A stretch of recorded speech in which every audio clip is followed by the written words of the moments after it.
Olá, boa tarde a todos. Obrigada por estarem acompanhando a nossa conferência científica de hoje. Hoje a gente vai ter a apresentação da doutora Meve Domingues Valentim. A doutora Meve é bióloga com doutorado em oncologia aqui pela casa, fez pós-doutorado em oncogenética e oncologia pelo Centro Jean Perrin, na França, pela Lund University, na Suécia, e pelo Institute for Cancer Research, na Noruega. Ela é diretora do Conselho Científico do European Hereditary Tumor Group, investigadora principal do consórcio Prospective Lynch Syndrome Database e membro do Conselho Científico do Grupo Latino-Americano de Tumores Hereditários. A MEV possui ampla experiência no estudo de síndrome de Lynch e atuou no desenvolvimento de diretrizes clínicas para a síndrome de Lynch para o câncer coloretal de início precoce. E hoje ela vai falar para a gente sobre a medicina de precisão para a síndrome de Lynch. Quero agradecer a MEV por ter aceito o convite, por estar aqui com a gente hoje, podendo compartilhar toda essa ampla experiência dela com a gente. MEV, bem-vinda. Obrigada, Giovana, pelo convite. Dá para escutar bem? Dá sim. Muito obrigada pelo convite. É uma honra estar aqui presente no A.C.Camargo com vocês e muito obrigada. Bom, eu vou compartilhar minha tela. Dá para ver? Sim, dá. Ok, perfeito. Eu me excuso, mas eu vou falar em inglês, mas eu acho que não vai ter problema. Meu sotaque com o inglês vai ser fácil de entender. Mas como estava comentando com a Giovana, geralmente as pesquisas acá a gente faz em inglês e a gente fica um pouco mais confortável. Mas as perguntas podem ser em português e eu posso treinar meu portunhol. Obrigada de novo pelo convite. Hoje eu vou falar sobre medicina de precisão em síndrome de Lynch. Eu vou trocar por inglês. I'm the principal investigator of the Prospective Lynch Syndrome database, that is PLSD, that so far is the worldwide and largest database in Lynch syndrome. And my lecture will be mainly based on the findings that we have been working during the last 7 years here. I'm working here in Oslo, in Norway, at the Institute for Cancer Research. I would like to start my presentation providing you an overall description about the hereditary colorectal cancer. As you know, that the most fraction of colorectal cancer cases are mainly sporadic, as you can see by the blue pixel here. And there is a fraction that is around 20 to 30% that is divided by the familial cases and by the hereditary cases. Within the hereditary colorectal cancer cases, we have different syndromes, including the Lynch syndrome, the familial adenomatous polyposis, and other syndromes that are described here in this picture. All of together explain about 5 to 10% of the colorectal cancer cases. Within the hereditary colorectal cancer, the most common syndrome is Lynch syndrome. Lynch syndrome is caused by the presence of pathogenic or likely pathogenic variants in the mismatch repair genes called MLH1, MSH2, MSH6, PMS2, or EpCAM. As I mentioned, Lynch syndrome is very common because approximately 1 out of 30 colorectal cancer is a Lynch syndrome case. I would like to share here in the second slide about, this is a screenshot about the National Comprehensive Cancer Network, NCCN guidelines, that is mainly or was most commonly followed by several countries in Europe, by Latin America, and of course by United States. These NCCN guidelines provide as itself guidelines not only for colorectal cancer but for several kinds of cancer. But this is a screenshot that I told you about the guidelines, a version from 2017, where they provide the guideline for Lynch syndrome. As you can see here, they provide the guidelines regarding management and surveillance for Lynch syndrome cases. But in 2017, the guidelines were based on all Lynch syndrome. They were providing these guidelines, grouping together all the Lynch syndrome, independent of the type of gene affected, independent if they have MLH1 pathogenic variant or MSH2 or MSH6 or PMS2. It was like only one size fits all approach in that time in 2017. Nowadays, we know that this one size fits approach is in conflict with the current knowledge that we have. But at that time, just to be aware that there were not so many prospective studies, observational studies, were mainly retrospective studies. It was not well, the pathogenicity of the mismatch repair genes variants were not well established. Nowadays, we have an expert committee to classify the pathogenicity of the genetic variants located in the mismatch repairs genes. In front of this, also there was a lack of validation in independent cohorts. And in front of these gaps is that the PLSD born. What is the PLSD? As I mentioned, so far is the largest worldwide database. Is a prospective Lynch syndrome database.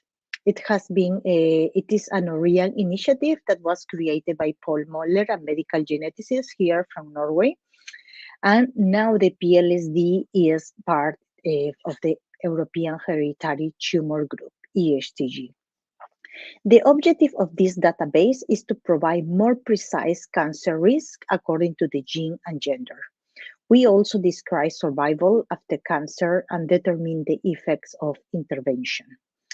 As I mentioned, it was born, the ID, in 2012, and now we are in 2017, 16, we have the version 1, and now so far we have the version 5. This year we have published at the beginning of the year version 5 that have information from 8,500 carriers of pathogenic mismatch repair variants. It means 8,500 Lynch syndrome individuals from 25 countries, providing more than 71,000 observation years.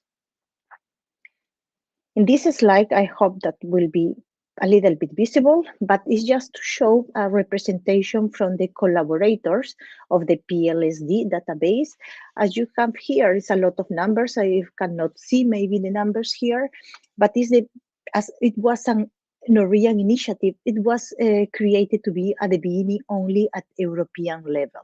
But now it's so far that we have so far got information from different countries worldwide. Here is mainly from Norway. We have also collaborators from Australia, from New Zealand. We have I'm telling you that we have collaborators from Latin America, from Colombia, from Brazil, where A.C.Camargo is one of the collaborators, from Uruguay, from Chile, from Argentina, from Mexico. We also have from North America, from United States, and from Canada. Here we have collaborators from 3 centers, but the good thing is that now, as we have published in version 5, beginning of the year, we are now calling new collaborators, new data for the version 6 to start next year.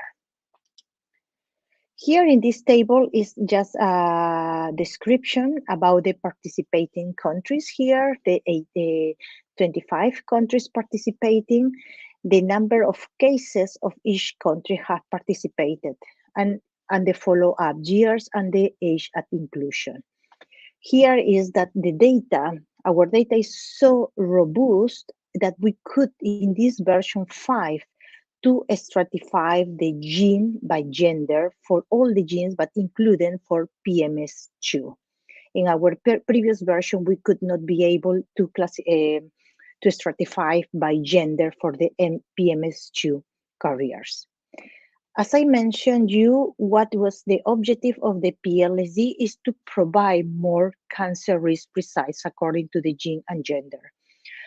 Our study was one of the studies that was one of the first prospective study that have described that each gene has a specific cumulative incidence to develop any first cancer. As you can see here is that the color is the green color, represent the carriers of pathogenic variants in the gene MSH2, followed by carriers in the gene MLH1, MSH6, and PMS2. In this graphic, we describe the cumulative incidence for each gene. As you can see that each gene have a different penetrance, have a different cumulative risk profile to develop any cancer associated to the Lynch syndrome.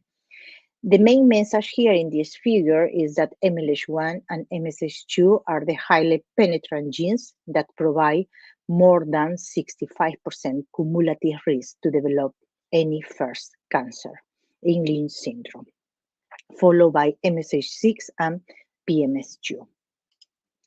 I will not go into details to show is cancer risk associated to all the organs in Lynch syndrome, but just to highlight about the main message that we have published at the beginning of this year that belong to the version 5.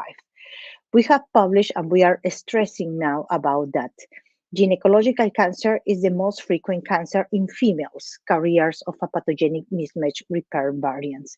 Lynch syndrome is not only colorectal cancer, that not only predispose of a high cumulative risk to develop colorectal cancer, but we have been publishing previously that gynecological cancer is very common.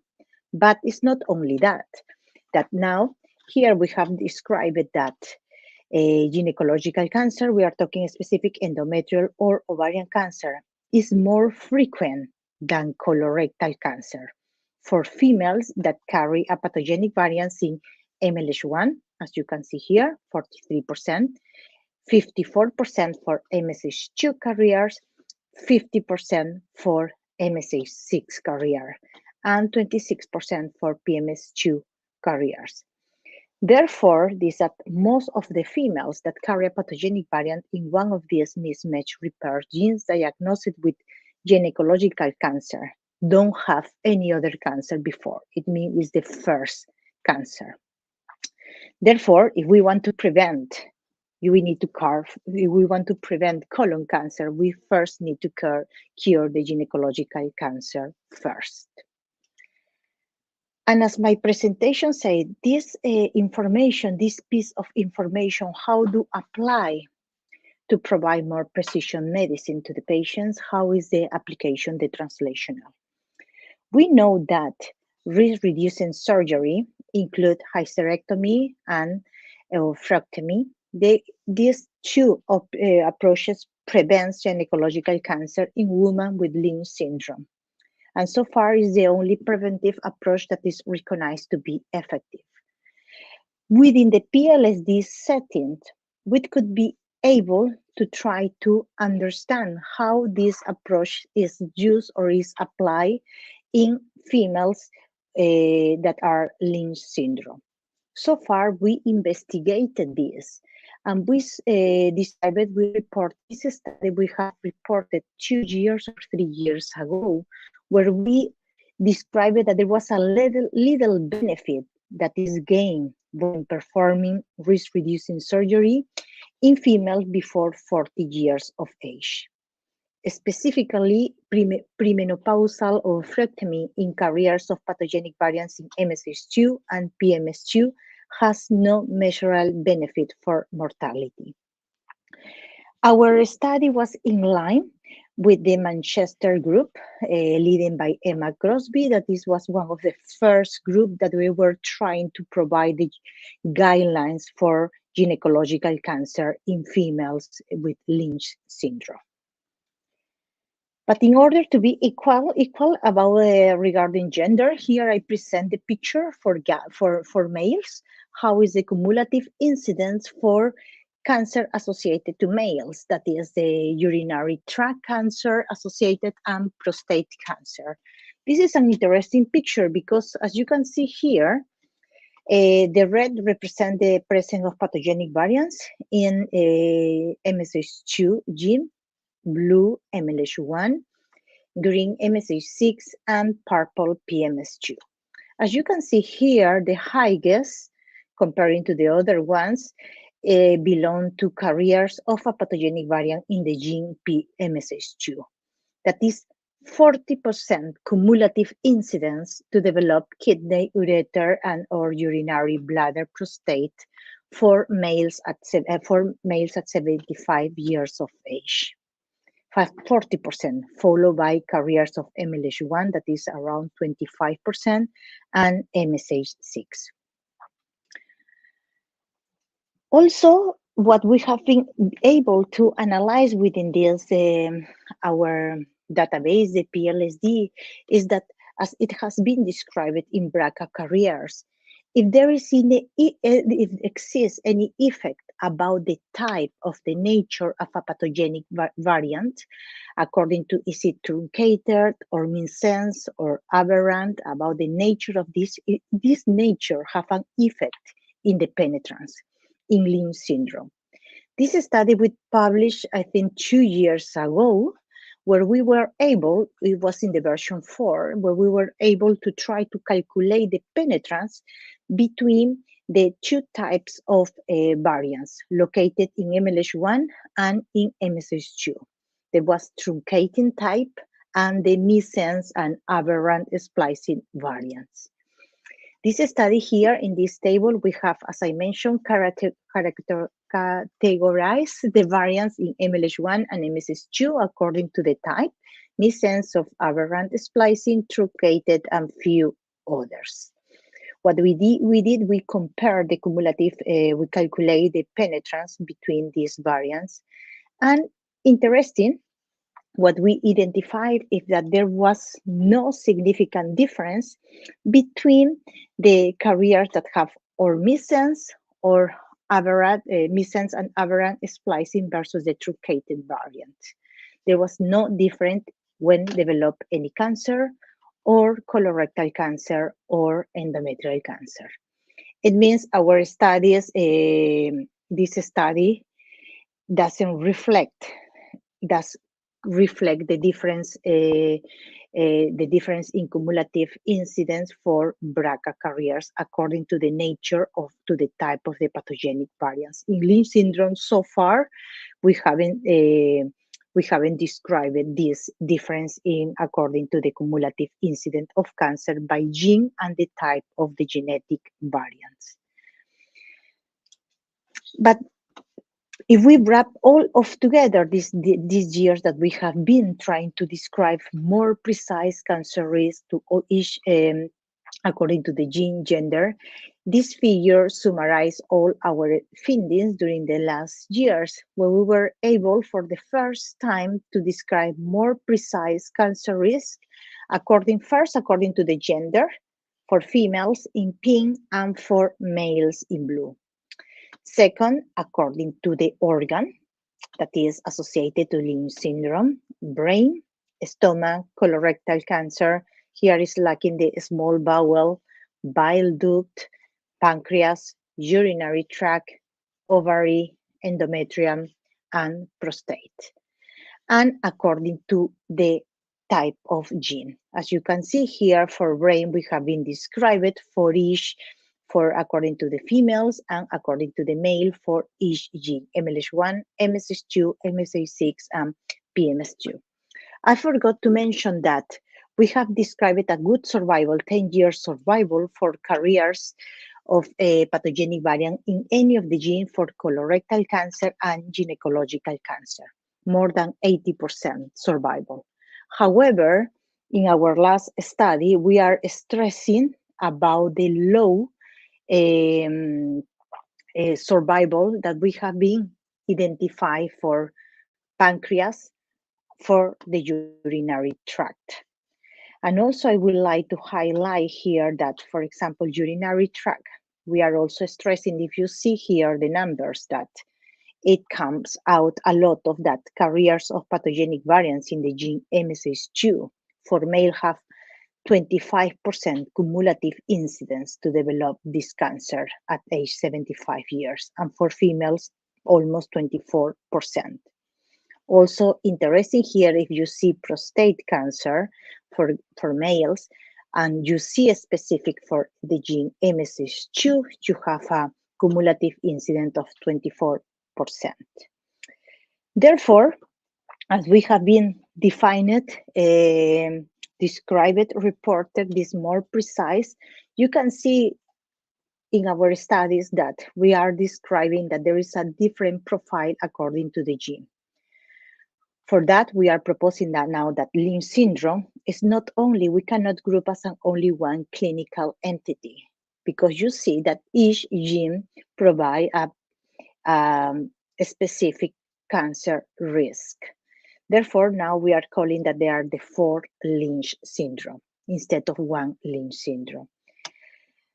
We have published some months ago, it was, I think that out in September, our position, that is the position from the European Hereditary Tumor Group and the Prospective Lynch Syndrome database, that now we are calling the 4 Lynch syndrome, based in the prospective studies that we have been performed during the last year, and also in other studies that it has been reported in the literature. I will not go so much into detail, but I would like just to explain here that we are calling 4 Lynch syndrome. Why? Because there are 4 genes. Here, first is the syndrome, the MSH2 syndrome. The penetrance, as I mentioned, is high. And if you remember, the first slides are MSH2 and MLH1. Therefore, we start for the highest one, that is the MSH2 syndrome. Here for males and for females. The carriers of pathogenic variants in MSH2 are at high risk of cancer in all organs. Each color here represents a specific organ, here brain, prostate, urinary, and so on. Therefore, as you can see here, the bar is higher comparing to the other ones because they are at high risk to develop cancer, with early onset of cancer in endometrial and in ovarian cancer, that is represented by the red colors here. And here you can see in females here, red color, and the ovaries and the endometrial cancer. Cancer in other organs here are more often diagnosed in survivors of the early onset cancers and include rectal, urinary tract, prostate, and breast cancer. The second syndrome that we call is the MLH1. The MLH1 syndrome, the penetrance is high as well. Early onset and high incidence of cancer in the colon, endometrial, and ovaries here also are common. Most carriers survive their first cancer following early detection and treatment. Cancer in other organs are more often diagnosed in survivors of the early onset cancer. And more often here, if you see here, include rectal, stomach, small intestine, bile duct, and pancreatic cancer. The third syndrome is the MSH6. It's an autosomal dominant and is inherited with sex limitation. As here you can compare, here is very clear, MSH6 in males and then in females.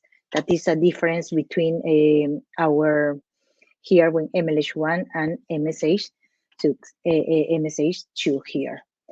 And here you can see that there is a high predisposition here in females to develop endometrial and ovarian cancer. Extracolonic cancers in non-colorectal cancer are not so common here, not reported. And finally, we have the PMS2 syndrome, that is also autosomal dominant inherited syndrome, where non-colorectal cancer has been not so much reported. But anyway, we need more data here to validate this regarding PMS2. How might it impact this information on the clinical practice? If you remember my first slide that I started saying that in 2017, there are not so many behind, only 6 years behind, they were providing the guidelines as an only clinical entity.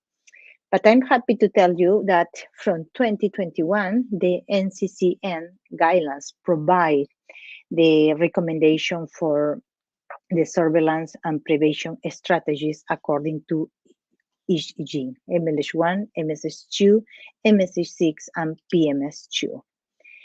Again, the management of the Lynch syndrome should be gene-specific rather than one-size-fits-all approach.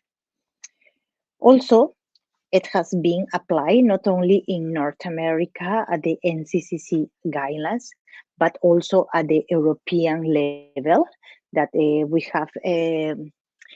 have described it here, the recommendation for the guidelines for the European Hereditary Tumor Group and the European Society of Coloproctology for Lynch syndrome. And here is that you can see how the information from the identification of a pathogenic variant in one of the mismatch repair genes can be applied not only for the surgical management of colorectal cancer, that they recommend this extended surgery for MLH1 and PMS2, but also how this genetic information can be applied for the surveillance, mainly at the interval of the colonoscopy, that will differ according to the gene or MLH1, MSH2, MSH6, or PMS2, as well as the starting age. And here, in that time, as this publication was in 2021, we did not have data according to the gender. That now we have the data. Therefore, we are updating the Lynch syndrome guidelines, and we hopefully will publish in. We are already working, and we will publish it next year or the next one. And also how this genetic information, also this recommendation comes also with the influence about the lifestyle, chemo prevention, and so on. Also, I would like to tell you that the prospective Lynch syndrome database has been endorsed not only by the European Hereditary Tumor Group, as I mentioned, but also by the INSIGHT, that is the International Society for Gastrointestinal Hereditary Tumors. This is so far the worldwide international society for this kind of tumor that they have endorsed and incorporate in their website about how to calculate the risk to develop any kind of cancer here according to the organ, pathogenic variants, and the age. Also here, I welcome you to visit our website for the European Hereditary Tumor Group here, where they have included we have here the PLSD and how all the detailed information, how you can participate of this database. Also, I'm happy to say that most of the collaborators from the Latin American group, LAGET, are using this tool, also from Chile, our partners, also from United States, and recently has been endorsed from the Cancer Research UK. I would like also to, in the last minute here, to finish, invited you to visit our website, that is this plsd.eu. Here, this is a website that is based to calculate the risk here according to any organ, the age that the diagnosis according to the gender. Here is, for example, at any organ to develop cancer at 49 years, and for pathogenic that carry a pathogenic variant in MLH1, here that it can increase by the time. Here is an example, as I was stressing, about the presence of the pathogenic variants in MSH2 in endometrial for female, how the cumulative risk can increase by the age. Here is, you can see very clear at 50 years of age, 60 years of age, and so on. Here is, for example, for prostate cancer, for females, and for carriers of MSH2. We are trying to update now during this week. Will the web manager with update with the version 5. We usually update our website when we publish the data, and then it's available immediately. We are in this process to be updated with the version 5. And how can we say the lessons that we have gaining during the last year from the PLSD so far? And I think that we will learn more in the next upcoming years as well. New ideas, new technologies, new knowledge that are coming during the last time. But so far, as I mentioned, we have been described a good survival for carriers of pathogenic variant in any of the mismatch repair for colorectal cancer and gynecological cancer. However, I think that we need now to focus more on non-colorectal cancer that include bile duct, pancreas, and brain, that we have been described as a high mortalities and have more death following non-colorectal than colorectal cancer.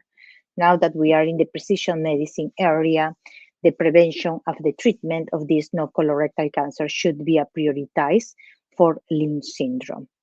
And also we are providing evidence that still we have some gaps on the NCCN guidelines, and we would like to provide some to fill these gaps.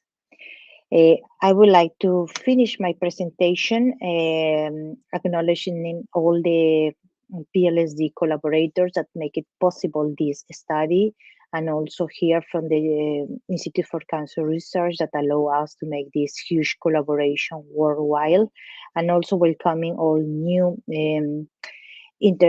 persons that are interested to be part of this and also provide more hypothesis ideas. We are so far now, we have 2-3 papers coming ongoing from the version 5, that's because it's a lot of that we can do it.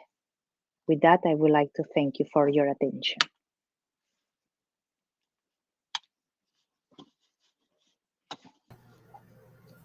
Obrigada, Mev, pela sua ótima aula. Eu vou abrir, pessoal, para as perguntas. Vocês podem escrever pelo chat do LinkedIn ou do YouTube, se tiverem alguma dúvida.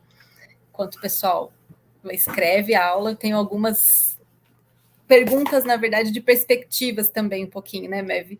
Acho que a gente aprendeu muito nesses últimos anos sobre as diferenças de risco e de incidência entre os 4 genes. Você mostrou claramente que hoje a gente não pode pensar na síndrome de Lynch como uma entidade única, né? Depende realmente muito do gene para modular esses riscos. E a minha dúvida é o que já se sabe de características moduladoras, né, que aumentam ou diminuem o risco, tanto características clínicas do paciente, das famílias, né? O que pode aumentar o risco em cada gene. Então, se o paciente tem mais familiares com câncer coloretal, se ele já apresenta mais adenomas, existe alguma característica clínica que poderia ajudar num modelo de refinar ainda mais um risco individual de cada um? E além das características clínicas, o que se sabe de genes que podem ser modificadores de fenótipo? Então, aqueles nossos estudos que a gente conhece de risco poligênico, já tem estudos com pacientes com Lynch que também talvez esses riscos poligênicos podem ajudar a aumentar ou diminuir o risco de câncer em cada um dos genes. O que se tem de perspectiva dessa área para refinar ainda mais a personalização do risco para os pacientes? Pois é, interessante a pergunta, Giovana. Respeito aos, talvez, que pode modular ou influenciar o risco, agora que está tendo muito estudos agora sobre o Polygenic Risk Score. Os estudos até agora, eu estou trabalhando agora nesse Polygenic Risk Score, tem muitos estudos em câncer colorectal esporádico, que tem apresentado, descrito mais ou menos que incrementa o risco de 1,5 até quase 3, mais ou menos, para câncer colorectal esporádico. Mas dentro do câncer colorectal hereditário, tem poucos estudos, ainda porque o problema, a limitante é muito o número de amostras para poder concluir. Primeiro, até agora, eu acho que não tem um consenso sobre o número de SNPs, a quantidade ou que SNPs que estão associados com um elevado risco de câncer colorectal esporádico e menos ainda hereditário, que ainda não tem um consenso. E segundo, que os estudos, eu acho que eu fiz outra vez uma revisão na literatura, eu acho que tem muito poucos, 3, 4 estudos assim, que não tem correlacionado um risco, um incremento de risco, mas tem um último estudo que tem sido publicado agora, se não me engano, esse ano, no começo desse ano, um grupo espanhol, que eles têm descrito um incremento mais ou menos para câncer coloretal em pacientes com síndrome de Lynch, que tem associado com uma idade mais temprana, mais cedo de desenvolvimento para portador. Então, é um grupo espanhol, mas ainda tem que validar, não? Eu acho que precisamos ter um número maior para poder validar todos esses.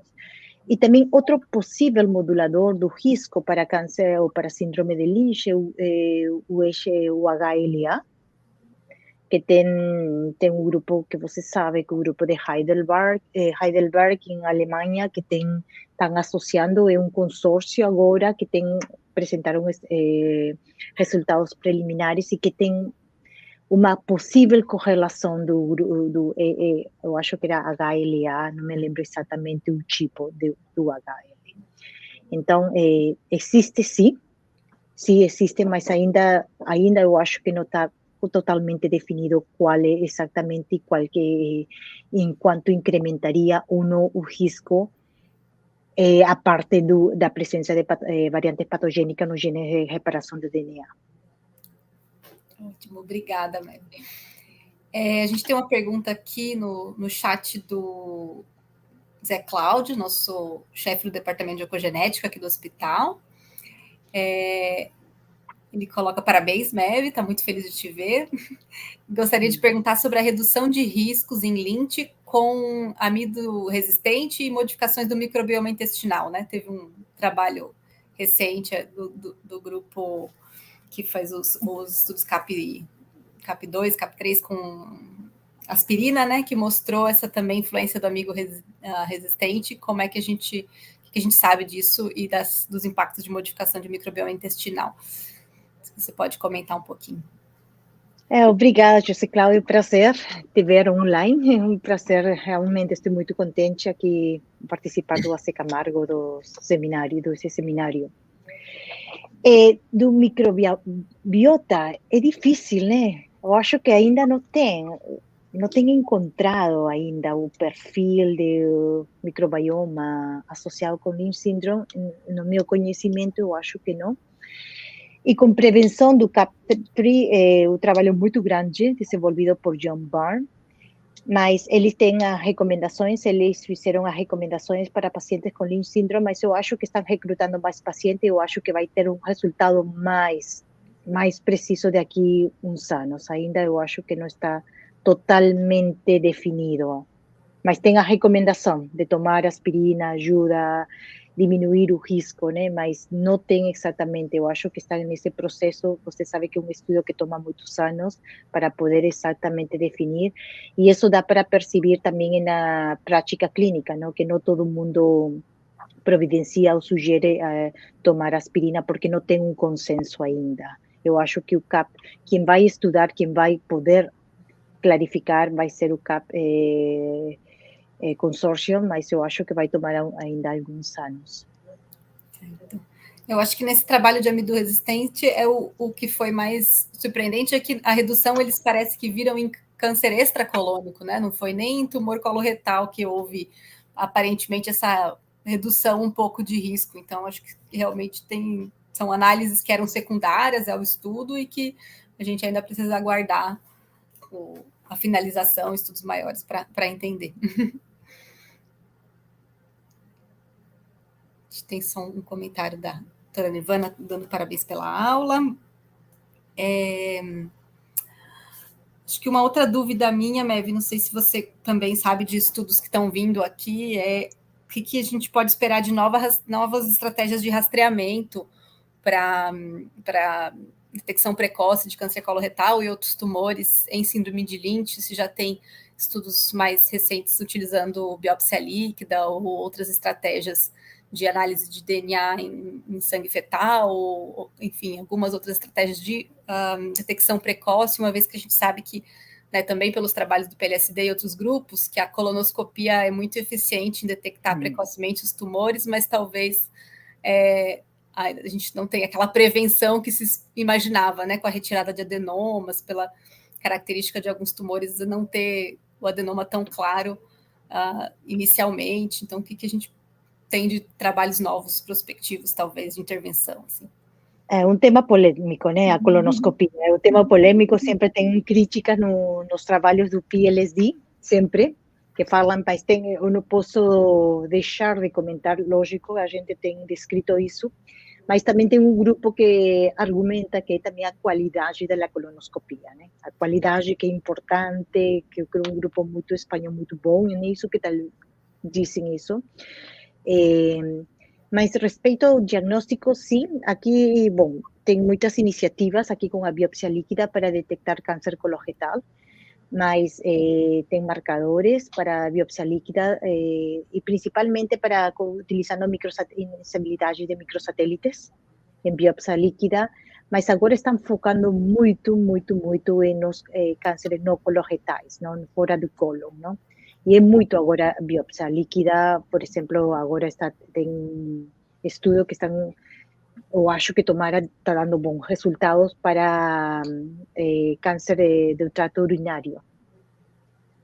Então, para detectar e tudo isso, né? Utilizando muito aqui, mais que nada, eu acho que é biopsia líquida, né? Para câncer colon e câncer extracolônicos. Não sei, no Brasil estão fazendo esses trabalhos? Ou... Não, acho que não que a gente conheça. Imagino que não temos um trabalho nessa área. Obrigada. Só se alguém tiver mais dúvidas, vamos escrever aqui.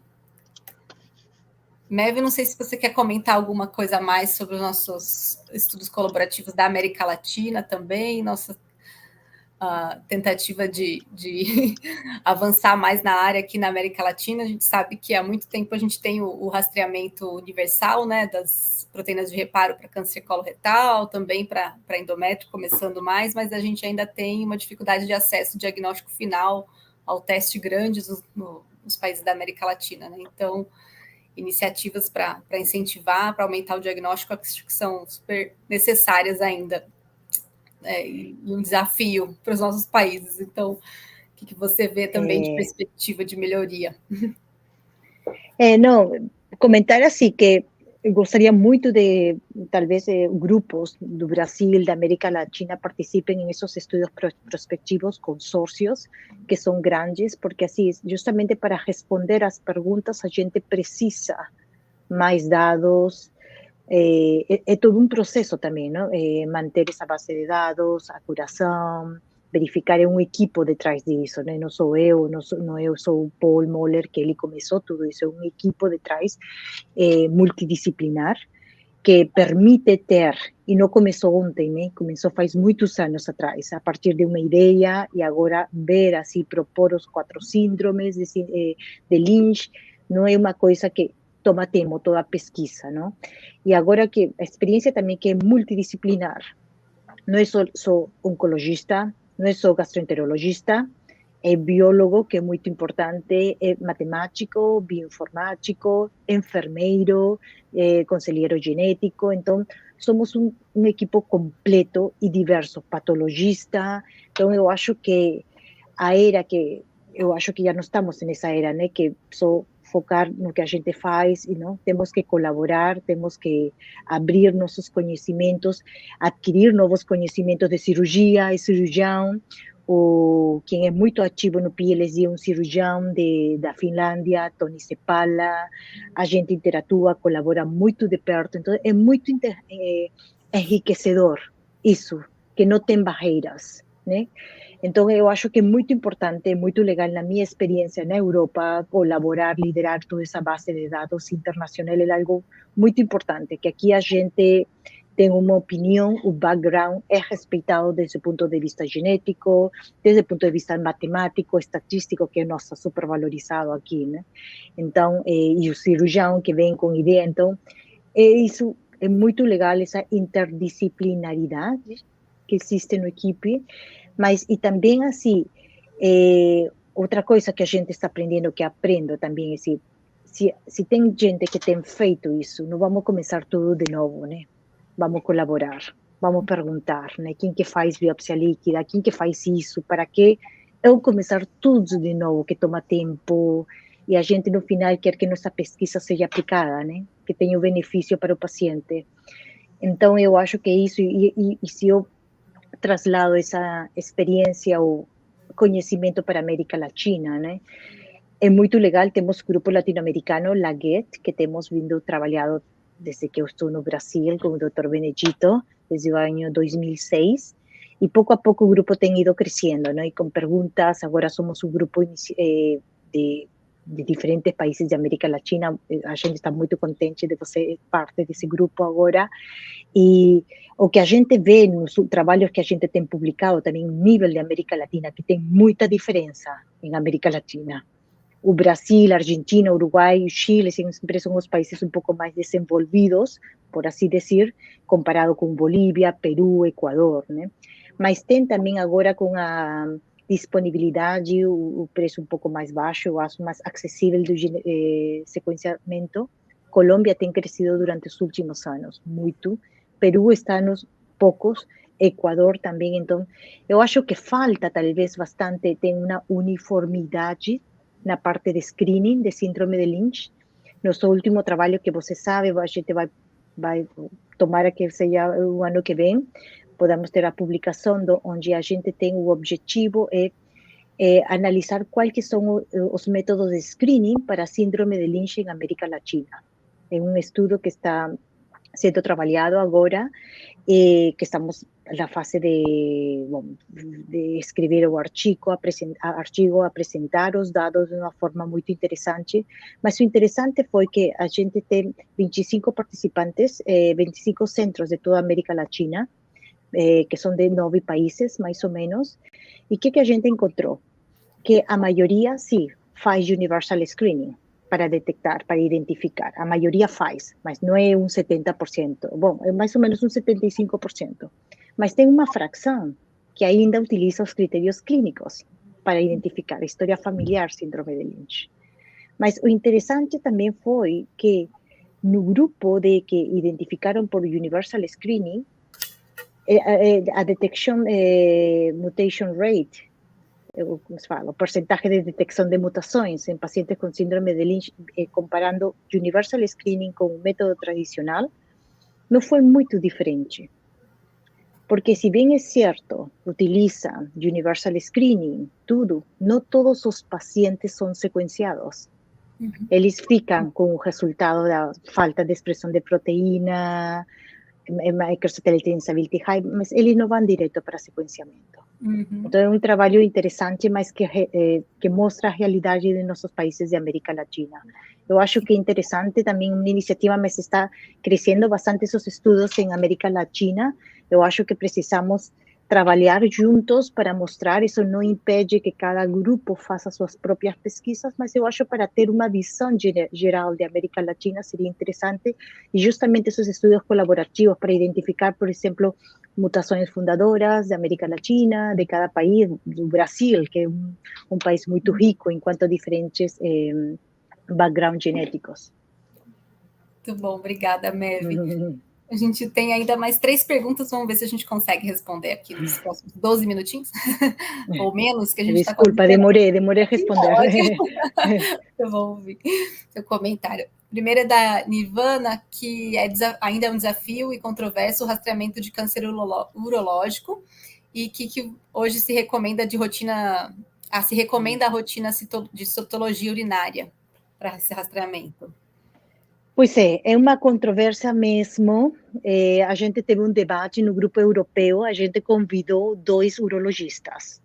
E a gente mostrou a fração do síndrome de Lynch e os 2 disseram a fração ainda é muito pequena para mandar sequenciamento genético para todos, né? Porque nossa recomendação seria, né? A gente participou agora,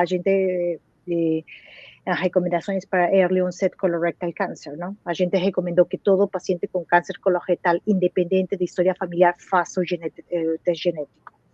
Foi aceito, publicado, mas para câncer urológico, ainda não tem um consenso.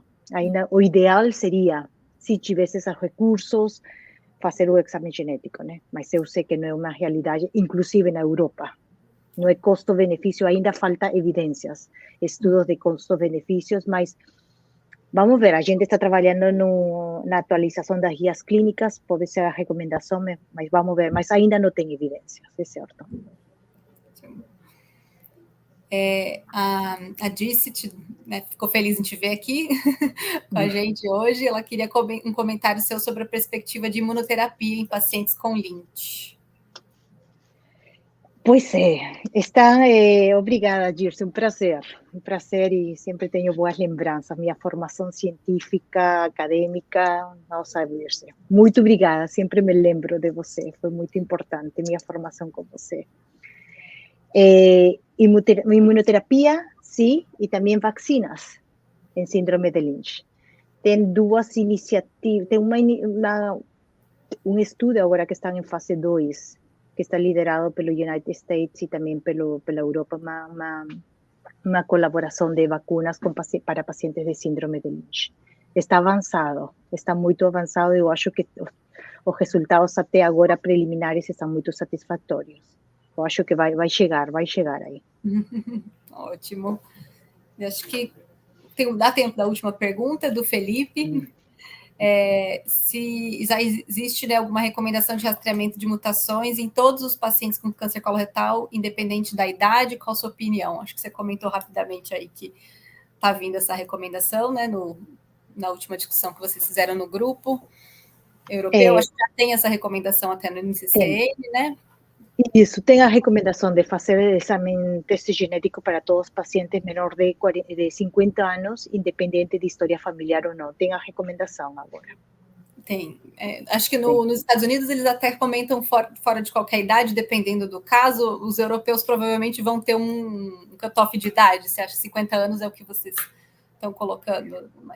A gente tem recomendado o ano passado, mas está mudando também, né? Mas a gente tem recomendado early onset colorectal cancer, e pela definição, mas também tem várias definições, não, de early onset, não? Tem um grupo americano, eu acho que tem também 45 anos, ou um pouco, não? Mas a definição atual que a gente utiliza é menor de 50 anos. Ótimo. Tá bom, muito obrigada, Neve. Acho que a gente costuma encerrar aqui no horário 1h30. Queria agradecer de novo muito a sua presença e agradecer a todos que estavam assistindo. A Mev é super acessível, quem ainda tem perguntas e gostaria de escrever para ela, né, Mev? Isso, pode me escrever, um prazer e talvez também colaborar e, nossa, prazer, vocês sabem. Muito obrigada, Mev. Obrigada a você, Giovana.